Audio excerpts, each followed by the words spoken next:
ఎస్తేరు గ్రంథం 5వ అధ్యాయం 3వ దినమందు ఎస్తేరు రాజభూషణములు ధరించుకొని రాజనగరు యొక్క ఆవరణములో రాజు సన్నిధికి వెళ్ళి నిలిచెను. రాజనగరు ద్వారమునకు ఎదురుగానున్న రాజావరణములో తన రాజాసనము మీద రాజు కూర్చుని ఉండెను. రాణి అయిన ఎస్తేరు ఆవరణములో నిలువబడి ఉండుట రాజు చూచి ఆమె యందు అతనికి దయ పుట్టెను. రాజు తన చేతిలో నుండు బంగారపు దండమును ఎస్తేరు తట్టు చాపగా ఎస్తేరు దగ్గరకు వచ్చి దండము యొక్క కొన ముట్టెను. రాజు రాణి అయిన ఎస్తేరు, నీకేమి కావలెను? నీ మనవి ఏమిటి? రాజ్యములో సగము మట్టుకు నీకు అనుగ్రహించదనని ఆమెతో చెప్పగా, ఎస్తేరు రాజునకు యుక్తముగా తోచిన ఎడల నేను రాజు కొరకు సిద్ధము చేయించిన విందునకు రాజావైన తమను హామానును నేడు రావలెనని కోరుచున్నానని ప్రత్యుత్తరమిచ్చెను.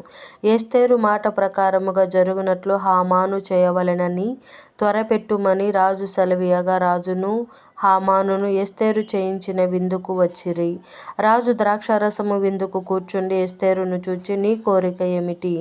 అది నీకు అనుగ్రహింపబడును. నీ మనవి ఏమిటి?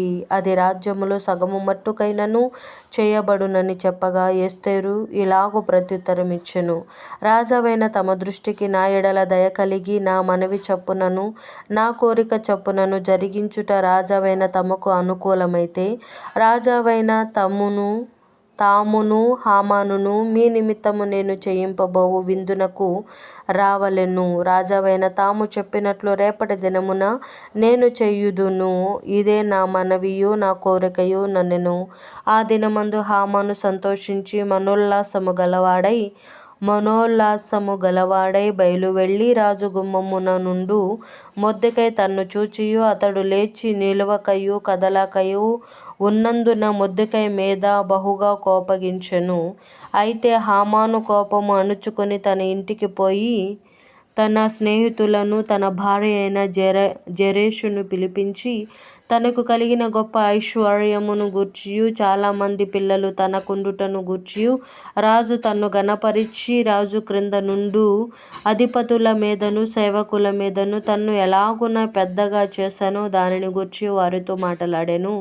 మరియు అతడు రాణి అయిన ఎస్తేరు తాను చేయించిన విందునకు రాజును నన్ను తప్ప మరెవనిని పిలిపింపలేదు. రేపటి దినమున కూడా రాజుతో కలిసి విందునకు రమ్మని నాకు సెలవైనదని తెలియజేసెను.